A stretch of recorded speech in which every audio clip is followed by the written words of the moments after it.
All right. Hello, AP Euro. We are currently on NTI, which I disdain.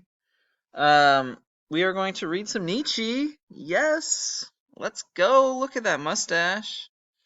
All right. So all we're going to do, I'm going to kind of guide you through the first couple paragraphs. There's seven paragraphs total, and then 3 questions, and that's it. All right. So we're just going to try to read the passage, understand what it's talking about. So maybe the key ideas. Um, and then I want to annotate along the way. And then we'll just, all you got to do is answer the 3 questions, and we'll call it a day. Tomorrow we are still having our quiz of 7.2 through 7.5. So make sure you read over the slides, even watch the videos. Even I put in a question or two about the speed dating, so make sure you know some of the people. All right. So, without further ado, let's go. This is Friedrich Nietzsche, and it's a passage from one of his books called On the Genealogy of Morals, written in 1887. And so here we go. Paragraph number 1. Measured always by the standard of antiquity, this antiquity, moreover, is present or again possible at all periods. The community stands for its members and is that important in racial relationship of creditor to its owers.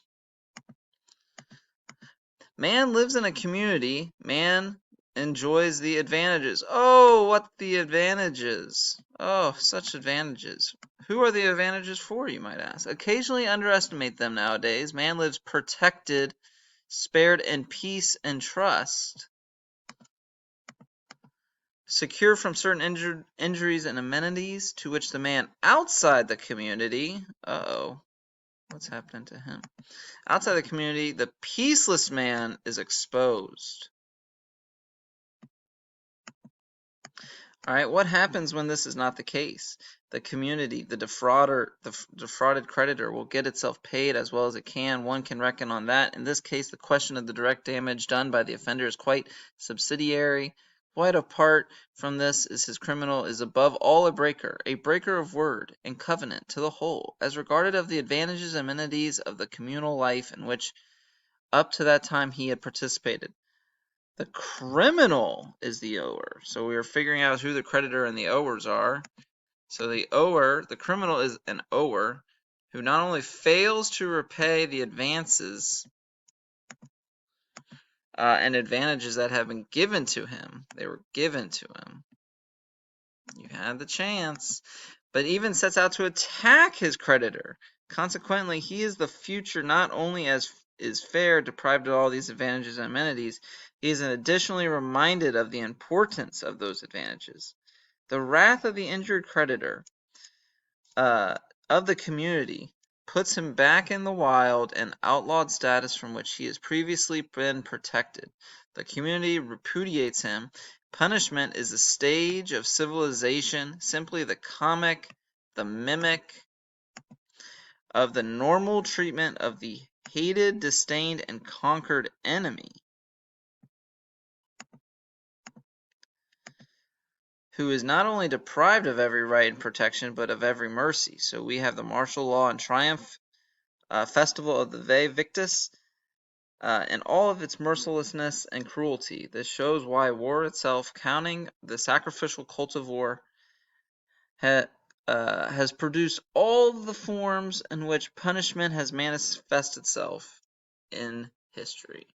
Wow, okay, so that's just paragraph 1, so a lot to unpack.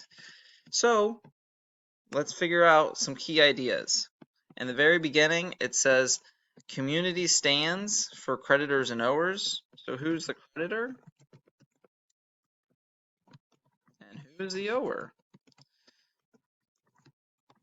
Well, it says right here, man lives in a community, advantages, da da da da da. The criminal is the ower, which must mean the criminal. Who's the criminal putting crimes onto? The community. All right? And so the whole idea of this is their relationship with one another, right? Punishment of the criminal is framed, and the community is simply reclaiming it, right? Reclaiming, what is it? I've always been taught you should never say it unless you know what it is. So, and the community simply is reclaiming it. What are they reclaiming? What is owed? So they're reclaiming it. What is it? What is owed? All right. A thing I really like here is this little section. Man lives in a community. He enjoys the advantages, protected and spared. Outside is peace, a peaceless man. So we see a contrast, right? What's the contrast between the person in the community is protected, whereas the person outside the community is simply not protected. And then if we just skip on down, I really like this. Punishment is the stage of civilization, simply the copy, the mimic of the normal treatment of hated, disdained, conquered enemy. Shows why war itself has produced all the forms under which punishment, I like this, why war itself produced all forms of which punishment has manifested itself. Deep, deep right there. All right, so what is that even meaning? Well, that punishment is the stage of civilization. It just told us, right? Stage of civilization. We don't want to simply copy and paste what it says. We have to actually know what it means. So, and since it's setting the stage of civilization, it means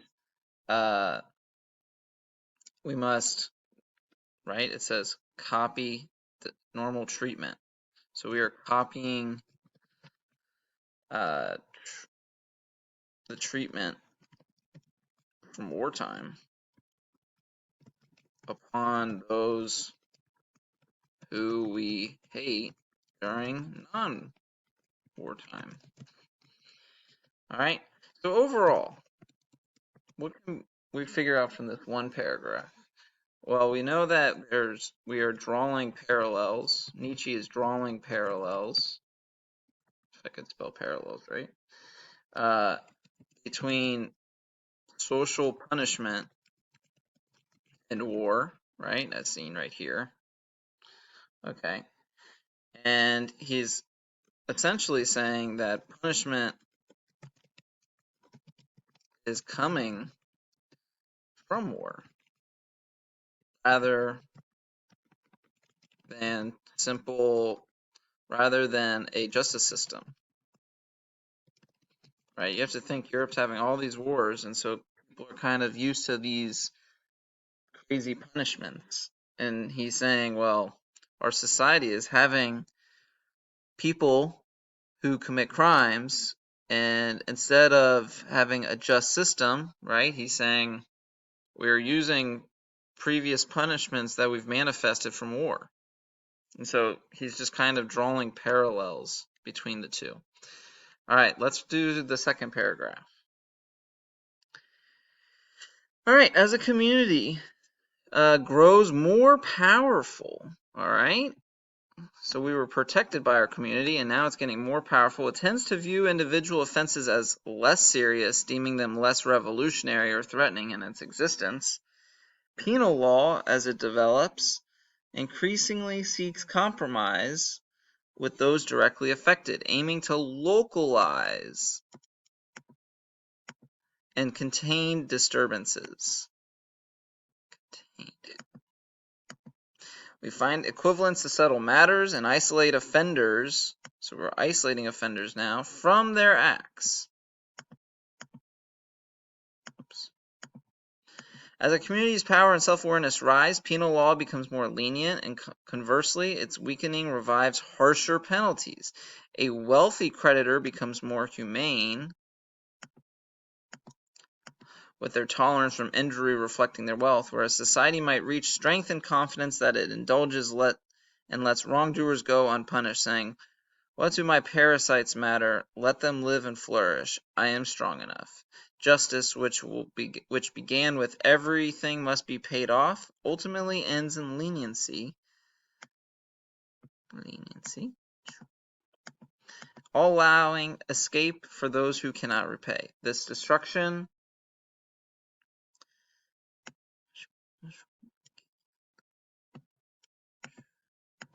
I lost my train of thought. Justice, which began with everything must be paid off, ultimately ends in leniency, allowing escape for those who cannot pay. The self-destruction of justice, known by the appealing named grace, remains the privilege of the strongest, their ultimate super law. All right, so let's figure out what this key idea is. So we're seeing that the community is growing stronger.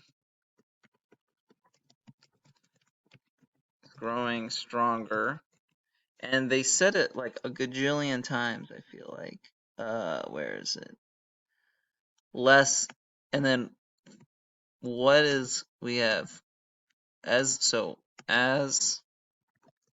community grows stronger, punishment gets more lenient, right? They say leniency, I feel like a ton. Lenient, less serious, less revolutionary. All right, becomes more lenient, which reflects the community's strength. And you could even probably say reflects their wealth, right? The wealthy creditor becomes more humane. All right. And then I really, typically, especially in our Europe history, we've seen it time and time again, right? Money typically equals power. So what is it when it means a wealthy creditor becomes more humane? Tolerance for injury reflecting their wealth. A strength which might say strength and confidence that indulgency less wrongdoers go unpunished. I think, now this is just me thinking, I think it's showing that Nietzsche, the author, I'll just say author because Nietzsche's longer,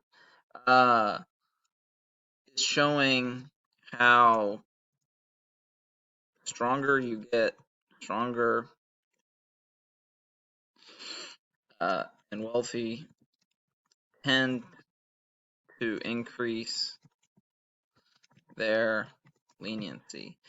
Remember, the wealthy people aren't fighting in these wars, right? They're staying at home, sending everyone else. So they are not as prone to these crazy punishments. And when you're more lenient, which you're also more forgiving, right? So overall, this is kind of a short little paragraph, and I know we're diving deep, and I'm sure a lot of you don't take this long to digest 2 paragraphs, but it's okay. So, does Nietzsche like or dislike this leniency based off this? My opinion is I think he doesn't like it. So I think the author is not a fan of leniency. All right.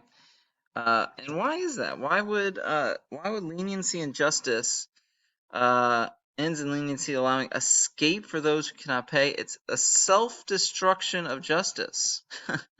That might be the giveaway. And what could be self-destruction? Self-destruction, because it undermines the integrity, right? When you're super lenient, it undermines your integrity of something, okay? And it's just saying that power is more important than justice.